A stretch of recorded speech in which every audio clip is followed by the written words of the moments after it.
नमस्कार, मैं डॉक्टर सुशील कुमार शर्मा, सह आचार्य इतिहास, राजकीय महाविद्यालय गुड़ा। आज हम व्याख्यान श्रृंखला में बीए भाग प्रथम के प्राचीन भारत का इतिहास के पाठ्यक्रम से अध्याय हर्षवर्धन पर 2 व्याख्यान करेंगे। पहला व्याख्यान हर्षवर्धन का राज्यारोहण और हर्षवर्धन की विजय, राज्य विस्तार, और दूसरा हर्ष का शासन प्रबंध।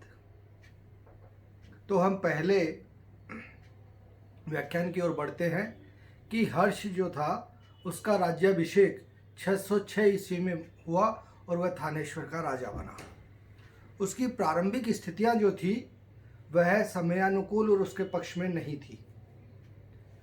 उसके बड़े भाई राज्यवर्धन का देहांत हो गया, उसे मौत के घाट उतार दिया गया और उसकी बहन अपने पति के साथ सती होने के लिए चली गई।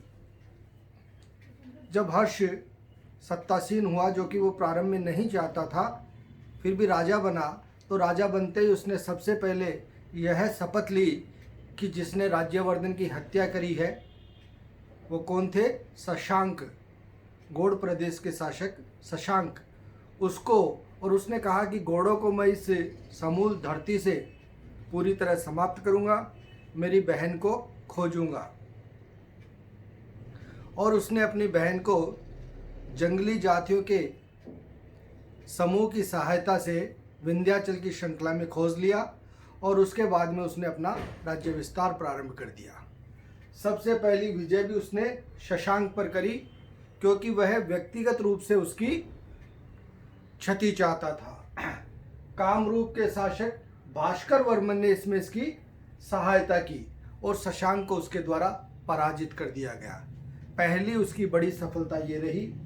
इसके बाद में कहा जाता है कि हर्षवर्धन ने बहुत बड़े साम्राज्य को अपने अधीन किया और सबसे पहली उसकी 5 प्रदेशों की विजय बतलाई जाती है, जिन क्षेत्रों पर उसने अपना अधिकार स्थापित किया था। और यहीं पर शशांक की विजय और अपने राज्यारोहण के साथ में जब उसकी बहन के पति जो थे उनकी मृत्यु हो गई थी और उनके कोई संतान नहीं थी, इसलिए सामंतों के समझाने पर उसके द्वारा दोनों साम्राज्य को एक साथ कर लिया गया। थानेश्वर और कन्नौज के राज्य को उसने के द्वारा सम्मिलित कर लिया गया और उसने उसके बाद में शिलादित्य की उपाधि धारण करी। तो उसके 5 प्रदेशों की विजय में जो 606 ईस्वी से 412 ईस्वी तक निरंतर युद्ध करके उसके द्वारा प्राप्त की गई थी, वह 5 प्रदेश कौन से थे? इसमें बंगाल, बिहार, पंजाब, कन्नौज तथा उड़ीसा, ये 5 बड़े प्रांत थे जिनके ऊपर उसने अधिकार स्थापित कर लिया और एक बड़े साम्राज्य की ओर वह अग्रसर हो गया था। तीसरी उसकी विजय थी वल्लभी विजय।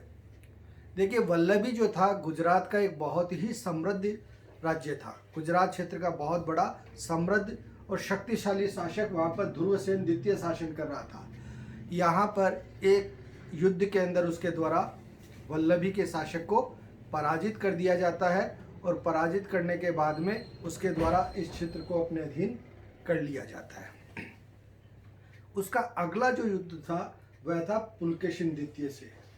पुलकेशिन द्वितीय चालुक्य वंश का दक्षिणी भारत का बहुत ही प्रतापी शासक था और उसके द्वारा इस युद्ध के अंदर हर्ष के साथ में जो युद्ध हुआ वह नर्मदा नदी के घाट पर हुआ। दोनों सेनाओं में भीषण युद्ध हुआ, लेकिन जैसे कि अपन बता रहे हैं कि पुलकेशिन बहुत ही शक्तिशाली शासक था और उसके द्वारा हर्ष को पराजित कर दिया जाता है। हर्ष बुरी तरह पराजित होता है। हर्ष ने जितने भी युद्ध किए उसमें यह इसकी पहली और अंतिम पराजय थी, जो कि पुलकेशिन द्वितीय के द्वारा दी गई। शशांक नरेश पर भी अपन विजय की बात की यहाँ करें तो शशांक को भी उसने पराजित किया था, वह पूर्णतः समाप्त नहीं हुआ था। गंजाम अभिलेख में 619 ईस्वी तक गौड़ प्रदेशों में शशांक की उपस्थिति बताई जाती है कि यानी उसका साम्राज्य निरंतर था। तो यहाँ पर भी यह उसकी पहली और अंतिम पराजय थी जिसमें हर्ष पराजित हुआ था और पुलकेशिन द्वितीय की विजय हुई थी। अगली जो उसकी मुख्य विजय है सिंध पर विजय। बाणभट्ट के हर्षचरित से ज्ञात होता है कि सिंध का प्रदेश उसके अधीन था। तो ये एविडेंस बाणभट्ट के हर्षचरित में मिलते हैं कि सिंध को भी उसने विजित किया था और अपने साम्राज्य में समाहित किया था। कामरूप पर विजय। कामरूप वर्तमान आसाम और उसके आसपास के प्रदेश को कामरूप के अंदर माना जाता है, जो कि उसका प्राचीन नाम था। वहाँ का शासक था भास्कर वर्मन। कन्नौज के अंदर एक बार अधिवेशन उसके द्वारा बुलाया गया, जिसमें समस्त राजा उपस्थित हुए और उसमें भास्कर वर्मन भी उपस्थित हुआ। कहा जाता है कि वह बहुत ज़्यादा हीरे जवाहरात और हाथी लेकर के इसके दरबार में आया था। और यह उस स्थितियाँ उस समय तत्कालीन समय की परिस्थितियों में जो शासक जिस किसी बड़े सम्राट का आधिपत्य स्वीकार कर लेता था, वह उसके द्वारा आयोजित समारोह में उपस्थित होता था और उसे भेंट दी जाती थी। तो इस भेंट के अंतर्गत ये माना जाता है तत्कालीन समय के साक्ष्यों के आधार पर कि भास्कर वर्मन ने भी इसकी अधीनता स्वीकार कर ली थी। वह अपने क्षेत्र में स्वतंत्र शासक था, लेकिन वह फिर भी हर्ष के अधीन आता था।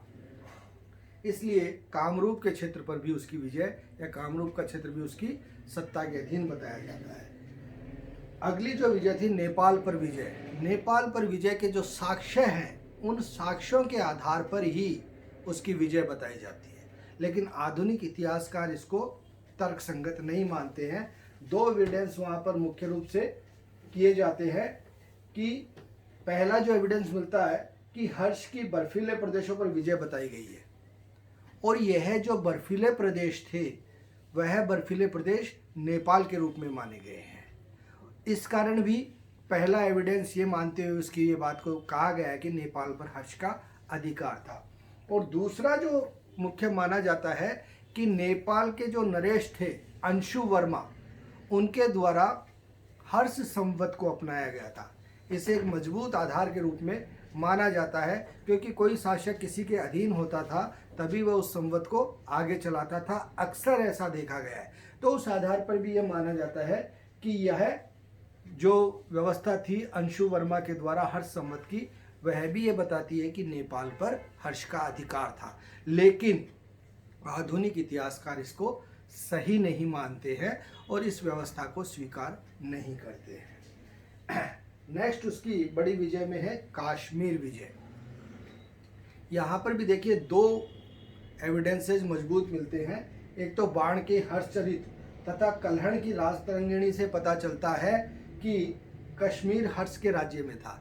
ये दो मजबूत जो ग्रंथ हैं, कश्मीर के ऊपर जो सबसे बड़ा ग्रंथ है वह है कल्हण की राजतरंगिणी।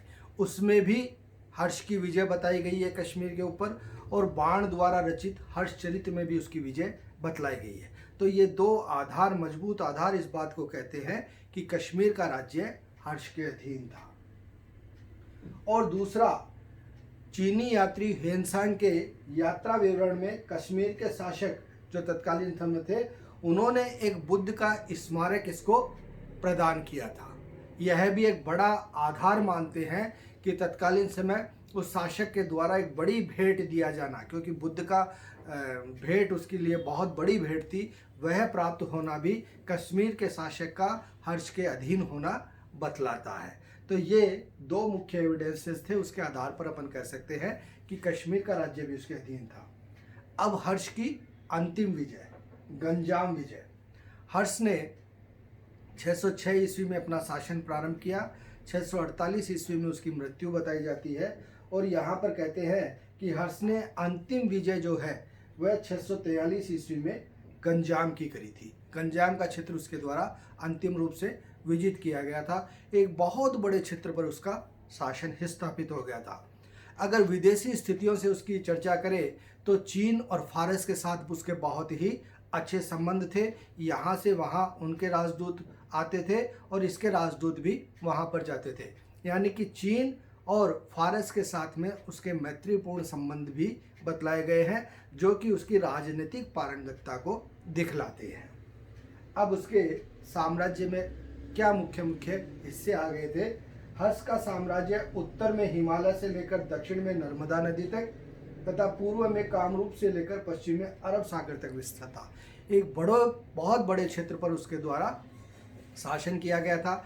अनेक उपाधियां धारण की गई थी और उसे अंतिम हिंदू शासक के रूप में भी माना जाता है, जिसने कि अपनी विजय पताका पूरे उत्तरोत्तर भारत के साथ में दक्षिण के क्षेत्रों तक अपने आप को विजित कर लिया था और उसने अपनी शक्ति संपन्नता के आधार पर अंतिम बड़े शासक के रूप में भारतीय परिदृश्य पर शासन किया था। हर्ष की उपलब्धियां अपने आप में अलग नजर आती हैं जब अपन उसको प्रारंभिक रूप में एक छोटे से राज्य थानेश्वर के शासक के रूप में स्थापित होते हुए हिंदुस्तान के बहुत बड़े यानी कि सबसे बड़े तत्कालीन समय के क्षेत्र का शासक के रूप में हम उसे देखते हैं और ये विजय और ये राज्य विस्तार अपने आप में विशेष हो जाता है उस स्थिति के अंदर। धन्यवाद।